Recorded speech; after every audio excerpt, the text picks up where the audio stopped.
अगर मैं आपसे पूछूं कि हिंदू धर्म में कितने भगवान हैं, तो शायद आप भी वही जवाब देंगे जो करोड़ों लोग देते हैं, 33 करोड़ देवी देवता। लेकिन अगर मैं कहूं कि ये बात पूरी तरह सच नहीं है, तो क्या सच में हिंदू धर्म में 33 करोड़ भगवान हैं, या इसके पीछे छुपा है हजारों साल पुराना एक ऐसा रहस्य जिसे आज बहुत कम लोग समझते हैं?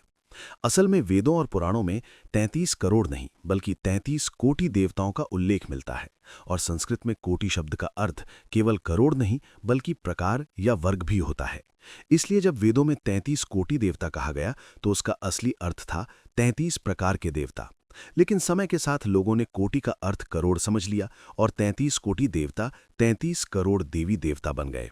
अब सवाल उठता है कि वे 33 देवता कौन हैं? तो वेदों के अनुसार ये 4 समूहों में विभाजित हैं: 12 आदित्य, 11 रुद्र, 8 वसु और 2 अश्विनी कुमार, कुल मिलाकर 33 देवता। इनका अर्थ समझना जरूरी है क्योंकि ये केवल देवी देवता नहीं बल्कि प्रकृति और जीवन की शक्तियों के प्रतीक हैं। 8 वसु प्रकृति के मूल तत्वों का प्रतिनिधित्व करते हैं: अग्नि, पृथ्वी, वायु, आकाश, सूर्य, चंद्र, नक्षत्र और जल। यानी प्रकृति की हर शक्ति को देवता माना गया क्योंकि हिंदू दर्शन कहता है कि प्रकृति ही भगवान का रूप है। 12 आदित्य सूर्य के अलग अलग रूप माने जाते हैं जो साल के 12 महीनों और समय की ऊर्जा का प्रतीक है। यानी हिंदू ज्ञान परंपरा ने हजारों साल पहले ही समझ लिया था कि समय और ऊर्जा भी दिव्य शक्ति हैं।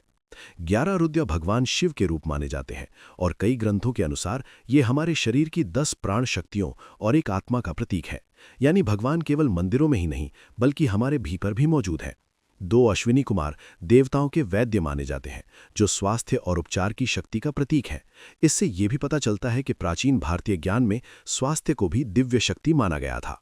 हिंदू दर्शन का सबसे गहरा संदेश यही है कि ईश्वर हर जगह है, हर पेड़ में, हर नदी में, हर जीव में और हर इंसान में। इसलिए कई संत कहते हैं कि 33 करोड़ देवता नहीं बल्कि करोड़ों जीवों में भगवान का वास है। यानी हर जीव भगवान का अंश है। यही कारण है कि हिंदू संस्कृति हमें सिखाती है कि प्रकृति का सम्मान करो, हर जीव से प्रेम करो और किसी को दुख मत दो, क्योंकि जिसको तुम चोट पहुंचाते हो उसमें भी भगवान ही बसे हुए हैं। अगर पूरी दुनिया इस एक बात को समझ ले कि हर इंसान में भगवान का अंश है, तो शायद नफरत खत्म हो जाए, युद्ध खत्म हो जाए और दुनिया सच में स्वर्ग जैसी बन जाए।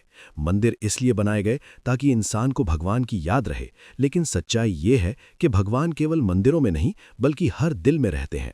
इसलिए अगली बार जब कोई आपसे पूछे कि हिंदू धर्म में कितने भगवान हैं, तो आप मुस्कुराकर कहना, भगवान केवल 33 करोड़ नहीं बल्कि पूरे ब्रह्मांड में अनगिनत हैं, क्योंकि हर आत्मा भगवान का ही अंश है।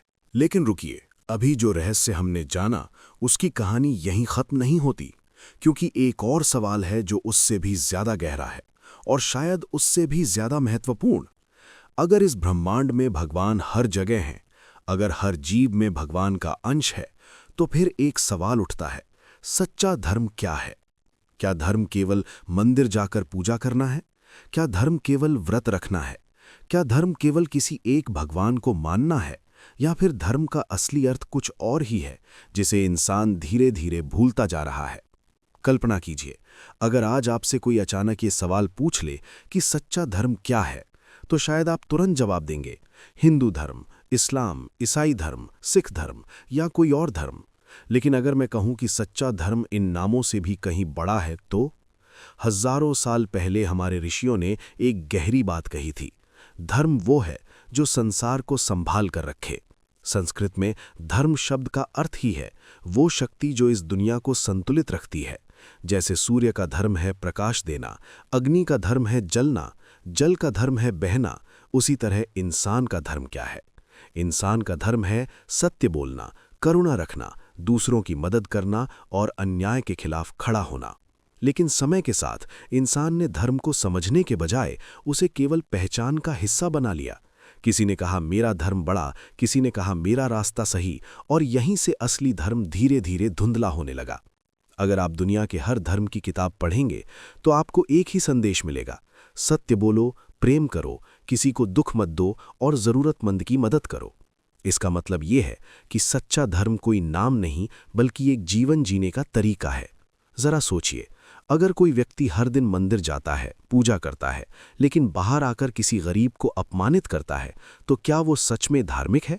और अगर कोई व्यक्ति मंदिर नहीं जाता लेकिन हर दिन किसी की मदद करता है, किसी भूखे को खाना खिलाता है, किसी दुखी इंसान को सहारा देता है, तो क्या वो अधार्मिक है? यही वो सवाल है जो हमें सच्चे धर्म की ओर ले जाता है।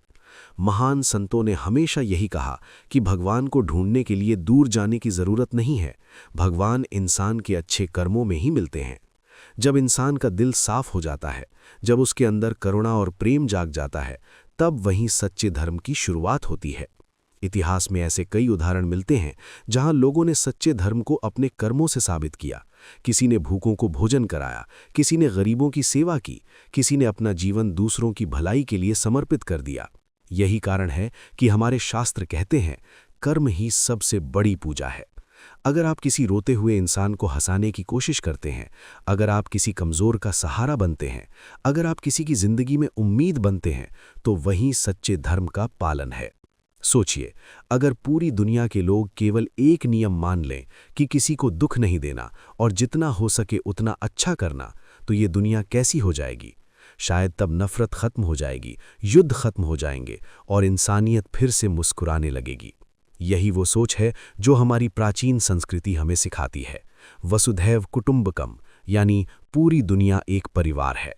इसलिए सच्चा धर्म किसी एक मंदिर, मस्जिद या चर्च तक सीमित नहीं है।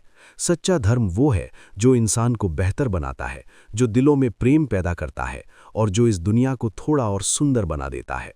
इसलिए अगली बार जब कोई आपसे पूछे कि सच्चा धर्म क्या है, तो मुस्कुराकर कहना, सच्चा धर्म वो है जो इंसान को इंसान से जोड़ दे और दिल में मानवता जगा दे।